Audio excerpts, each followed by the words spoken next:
May kasunduan nga itong si Agustos at si Tanggol na pag mahanap umano ni Agustos itong si Ramon Montenegro ay papayag umano siya na patayin umano ni Tanggol itong Mamba Cartel. Kaya naman ay ginawa nga ni Agustos ang lahat upang mahanap nga ang tao na nais nga umano ni Tanggol na mahanap na si Ramon Montenegro.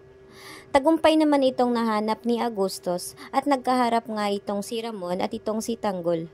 Subalit ay muntik na nga itong patayin itong nga ni Ramon si Tanggol dahil ang akala nga niya ay si Tanggol ay isang ang kalaban dahil nagkabakbakan nga sila noong buhay pa itong si Mokang.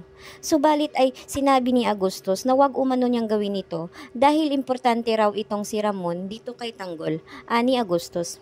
Kaya nagulat din naman ito ngang si Ramon dahil nang nakita nga niya ang mukha ni Tanggol ay nakita nga niya ito na ito nga ang lalaking matagal na niyang hinahanap na magkamukha raw niya ito noong kabataan niya. Kaya naman ay malaki nga itong iniisip nga nito ni Ramon na parang may lihim na pagkatao nga itong ang lalaking nakaharap niya. At natutuwa naman ang palihim nga itong si Tanggol dahil alam niyang nahahanap na niya ang kanyang totoong tatay. Subalit hindi nga alam ni Tanggol kung ano nga ang kanyang sasabihin dito dahil hindi nga rin siya handa kung ano nga ang kanyang sasabihin nga kay Ramon dahil mabigat pa ang kanyang loob dahil alam niyang ito nga si Ramon Montenegro ang gumahasa at bumaboy sa kanyang ina kaya ito nabuntis. Subalit ay iniisip ni Tanggol na mas mainam na rin na malaman na rin ni Ramon Montenegro dahil syempre ay nais rin ni Tanggol na magkaroon din ng yaman galing kay Ramon Montenegro dahil alam niyang isang malaking tao nga itong si Ramon.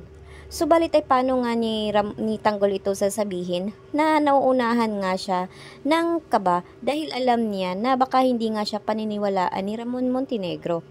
Subalit ay susubayan nga natin kung ano nga ba talaga ang mangyayari at ano nga ba talaga ang reaksyon nga ni Ramon Montenegro oras na magkaharap na nga talaga sila.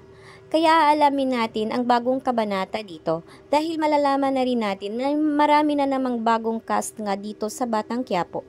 Kaya naman exciting na naman ngayon ang mga palabas ngayon sa Batang Quiapo at marami na tayong aabangan na eksena. Kaya abangan po natin ngayong Biyernes ang bagong kabanata. Maraming salamat.